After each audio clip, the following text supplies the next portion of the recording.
सकीब भाई, एक तो क्या क्या जो है वो अपडेट्स चल रही हैं। एक तरफ नीतीश कुमार अलग मुसीबत बढ़ाए हुए हैं, वो भाजपा से भी लड़ रहे हैं, वो चिराग पासवान से भी लड़ रहे हैं। हालांकि जीतन राम मांझी को उन्होंने टारगेट नहीं किया है, तो एक वो फ्रंट अलग चल रहा है, एक अलग कहानी चल रही है। इधर महागठबंधन की कहानी कुछ अलग ही चल रही है। उनके नेताओं का एयरपोर्ट पर जो है स्वागत भी होता है, विरोध भी होता है, और फिर वहां पर मारपीट भी हो जाती है। ये अलग परिस्थिति चल रही है।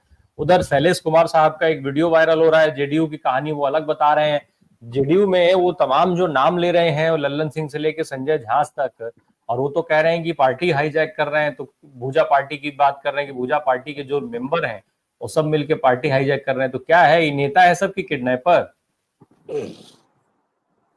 देखिए राम प्रकाश भाई, हम जब से आपके प्लेटफॉर्म पर बैठ रहे हैं, मैं तब से बोल रहा हूं कि जनता दल यूनाइटेड पर का जो पिछड़ा नेतृत्व है, खास के जो नीतीश कुमार का कोर वोट बैंक है, धानुक मंडल, ये जो कोयरी कुर्मी लव कुश समीकरण जो नीतीश जी का है, उस समीकरण के नेता बहुत घुटन महसूस कर रहे हैं, बहुत सफोकेशन महसूस कर रहे हैं, क्योंकि पार्टी में माइनस अशोक चौधरी जो महादलित समाज से आते हैं, 3 सवर्ण संजय झा, लल्लन सिंह और विजय चौधरी, इन तीनों ने मिलकर के कब्जा कर लिया है, जिसको ये शैलेश जी भुंजा पार्टी बता रहे। शैलेश जी की विधानसभा हमारे यहाँ से 2.5-3 किलोमीटर के बाद जहां मैं बैठा हूं वहां से शुरू हो जाती है। अगली विधानसभा है जमालपुर की, हमारे जिले में आती है। पिछला चुनाव शैलेश जी 4,432 वोट से हारे थे कांग्रेस के प्रत्याशी से। कांग्रेस के प्रत्याशी की कांग्रेस ने भी कल्पना नहीं की थी कि कांग्रेस का प्रत्याशी चुनाव जीत जाएगा। हुआ ये कि लोजपा का जो प्रत्याशी था राणा दुर्गेश सिंह, उसने तकरीबन 13,500 वोट काट लिए थे। इस चक्कर में ये 4,000 4,500 वोट लमसम से शैलेश जी हार गए थे। शैलेश जी फिर मेहनत कर रहे थे, उनको ये यकीन था कि हमको टिकट मिलेगा, लेकिन शैलेश जी ललन सिंह से खफा रहते हैं। ललन सिंह का लोकसभा चुनाव में भी उन्होंने शैलेश जी की ललन सिंह की मदद नहीं किया था और खुल करके उनके प्रचार में नहीं उतरे थे। ललन सिंह को इनसे खुन्नस है, और ये अंत आप सबसे बड़ी बेइज्जती की बात इनके लिए ये हो गई कि एक मंत्री है, परसों रात में जब ये खबर चली कि नीतीश ने अपने उम्मीदवारों को बोला कि सिंबल बांटना शुरू कर दिया है, रत्नेश सेदा को सनबरसा से सिंबल दे दिया है, उसी लिस्ट में, उन्हीं 7 उम्मीदवारों की लिस्ट में ये शैलेश जी भी थे, जिनको दे दिया गया था सिंबल बुला करके। सिंबल इनको परसों रात में बुला के जदयू से दे दिया गया था, उसके बाद फिर इनका सिंबल वापस ले लिया गया।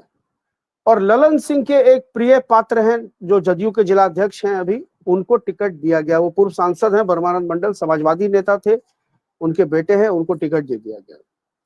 अब ये बड़े दुखी हैं। आप देखिए कि एक के बाद एक जिन लोगों ने बगावत किया है पार्टी से, अजय मंडल भागलपुर से सांसद, इस्तीफे की पेशकश किया जदयू से।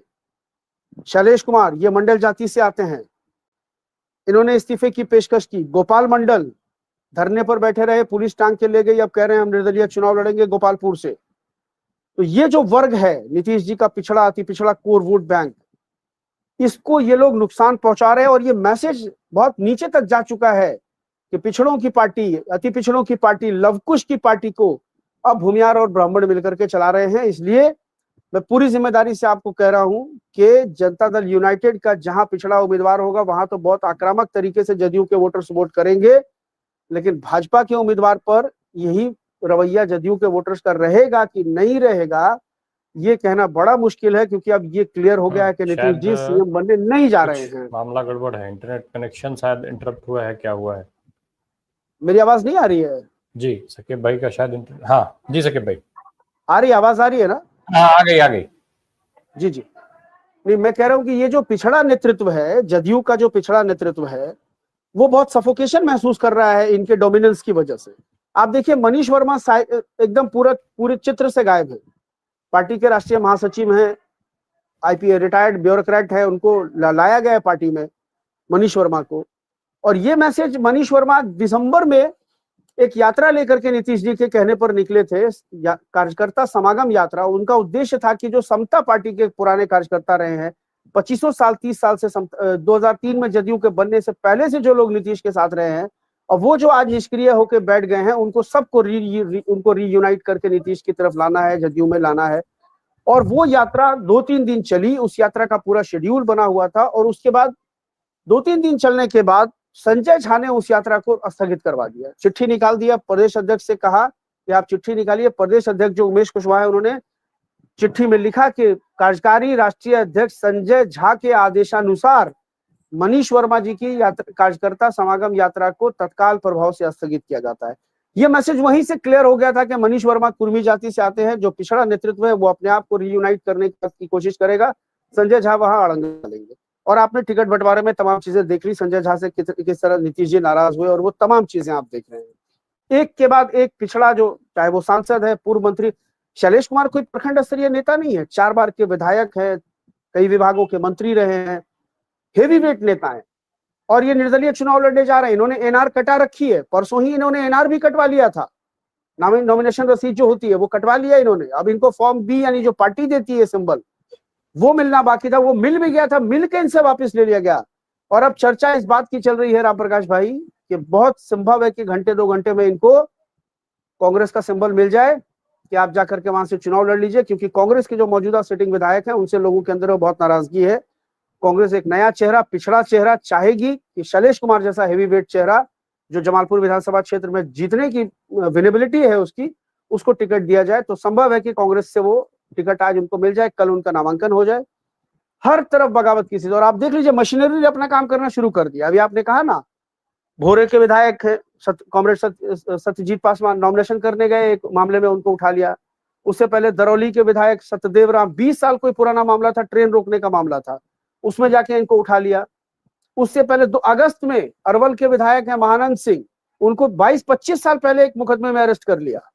गोपाल रविदास फुलवारी शरीफ से माले के विधायक हैं, उन्होंने जुलूस निकाला था, वो एम्स की नर्स के 2 बच्चों को घुस करके जिंदा जला दिया था फुलवारी शरीफ में, अभी 2-3 महीने पहले की घटना है ये। उसके खिलाफ इन्होंने आरोपियों की गिरफ्तारी के लिए गोपाल रविदास ने जुलूस निकाला था, उनके ऊपर मुकदमा करके उनको पकड़ा। तो ये दमन की प्रक्रिया भी शुरू हो चुकी है कि ये माले के लोगों को डराएंगे, आरजेडी के लोगों को डराएंगे।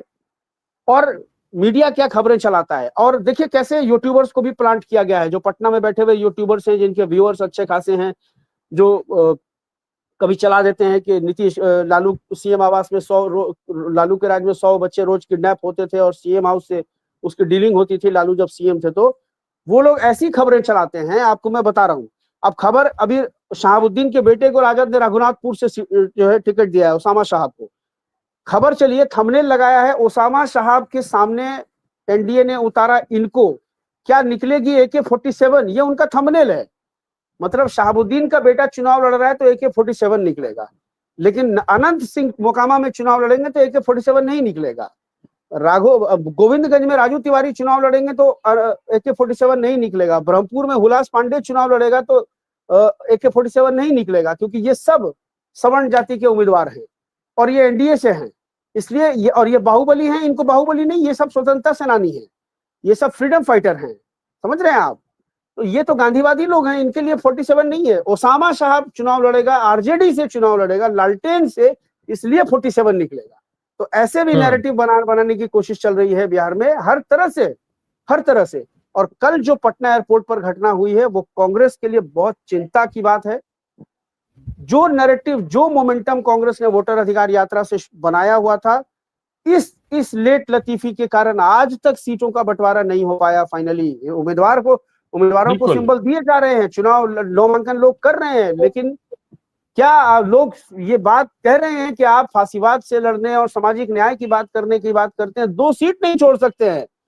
2-4 सीटों की कुर्बानी न राजद दे रही है, न कांग्रेस दे रहा है। कांग्रेस ये 1.5 लाख रुपए तनख्वाह पर मामूर किया गया, अल्लाह वरूद तय कर रहा है बैठ करके कॉन्ग्रेस लड़ेगी। उसको पता भी है कि कांग्रेस की कितनी विधानसभा सीटें जो है विनेबिलिटी के हिसाब से अभी साल भर में उसको क्या अंदाजा हो गया है। तेजस्वी ने 130 सीटों पर कह दिया कि ठीक है, हम भी 10-15 सीटें पीछे आते हैं, आप भी चलिए 10-15 सीटें पीछे, तब जाकर के हम नए पार्टनर्स को एकोमोडेट कर पाएंगे। अब आज मुकेश सहनी के एनडीए महागठबंधन छोड़ने की खबरें भी चलने शुरू हो गई कि मुकेश सहनी अलग रास्ता पकड़ने जा रहे हैं, ओवैसी के साथ जा सकते हैं मुकेश सहनी। तो क्यों आखिर ये माहौल पैदा किया आपने, क्यों आखिर ये माहौल पैदा किया आपने? ये जो आपका बना है वो मोमेंटम था, उसको डेंट लगा रहा है। अभी अगर आपने स्मूथली सब कुछ कर लिया होता, टिकट बंटवारा हो गया होता, लोग आराम से नॉमिनेशन कर रहे होते, तो इस वक्त जो एनडीए की भगदड़ मची हुई है उस पर आप मनोवैज्ञानिक बढ़त बना सकते थे। अभी एकदम शुरुआती दौर से ही जनता के बीच में मनोवैज्ञानिक बढ़त बना सकते थे कि देखिए हम लोग जन कल्याण की बात कर रहे हैं, ये लोग सत्ता लोभी हैं, इसलिए इनके यहाँ टिकट को लेकर के और वो तमाम चीजें जो है वो सब इसके लिए भगदड़ मची।